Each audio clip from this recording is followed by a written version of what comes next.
నిజానికి 99.9% క్రిస్టియన్స్ కి ఆరాధన అంటే ఏంటో తెలియదండి.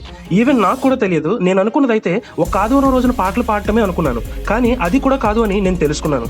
ఎవరికీ తెలియకుండా రహస్యంగా దేవునికి విలువైన దాన్ని ఇవ్వడమే ఆరాధన అని నేను తెలుసుకున్నాను. అది నిజానికి ఎంతో అమూల్యమైనది. ఉదాహరణకి అశ్లీల దృశ్యాలు చూడాలనే శోధన మనలో బలంగా ఉన్నప్పుడు, నీ లోపల కోరిక తీవ్రంగా ఉన్నప్పటికీ నిన్ను నీవు కాదనుకొని వాటిని చూడటానికి నిరాకరించడమే నిజమైన ఆరాధన. నువ్వు అది చేయకుండా ఆదివారం ఉదయం చర్చికి వచ్చి పాటలు పాడితే అపవాది నేను చూసి నవ్వుకుంటాడని నీకు తెలుసా?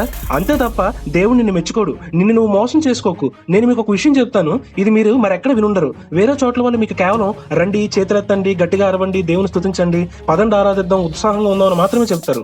కానీ నేను మీకు చెప్పబోయేది అది కాదు. నేను చెప్పేది ఏమిటంటే, మీరు ఆదివారం చర్చికి రాకముందే దేవునికి మీరు లోబడకపోతే మీరు దేవుణ్ణి అసలు ఆరాధించడం లేనట్లే.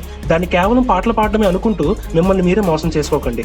ఇంకా చెప్పాలంటే, నేను చర్చికి ఆదివారం పాటలు పాడడానికి వెళ్తున్నా అని చెప్పండి, పర్వాలేదు. కానీ దాన్నే ఆరాధన అని అనకండి. దానికి సరైన పేరు పెట్టండి. ఆదివారం ఉదయం పాటలు పాడటం ఆరాధన కాదు, లేదా ఆదివారం ఉదయం మరింత ఉత్సాహంగా పాడటం ఆరాధన కాదు. రహస్యంగా దేవుణ్ణి ఈ విధంగా ఆరాధించండి. ఎవరికీ తెలియదు. అతను చేస్తున్న త్యాగాలు అతని భార్యకు తెలియవు, అతని పని వాళ్ళకు కూడా తెలియవు. అక్కడ అబ్రహాము దేవుడు మాత్రమే ఉన్నారు. అలాగే నువ్వు దేవుడు మాత్రమే రహస్యంగా నిన్ను నువ్వు ఉపేక్షించుకోవాలి. ఆ అశ్లీల చిత్రాలను చూడటానికి నిరాకరించాలి. ఎవరైనా నీతో మాట్లాడినప్పుడు కోపంగా ఎదురు చెప్పకుండా ఉండాలి. నిన్ను ద్వేషించే వ్యక్తిని ప్రేమిస్తూ మంచిగా జీవించాలి. ఇలా ఆయనకు లోబడటానికి నువ్వు ప్రయత్నిస్తున్నప్పుడు నీ అంతరంగంలో పడే వేదనను దేవుడు చూస్తాడు. అప్పుడు ఆయన నీతో ఏమంటాడో తెలుసా? నీవు దేవునికి విధేయుడు అని నిన్ను ఆయన మెచ్చుకుంటాడు.